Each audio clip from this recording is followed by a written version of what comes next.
今日整窩夫俾火柴，首先就係燕麥粉1杯，然後就係狗可以食嘅花生醬1湯匙，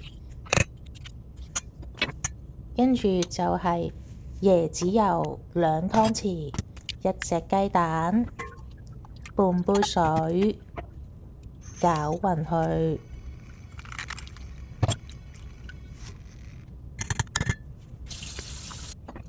好，將啲油掃少少落個窩夫機，等佢唔好黐底。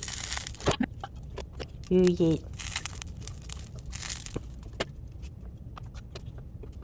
好啊，倒落去啦。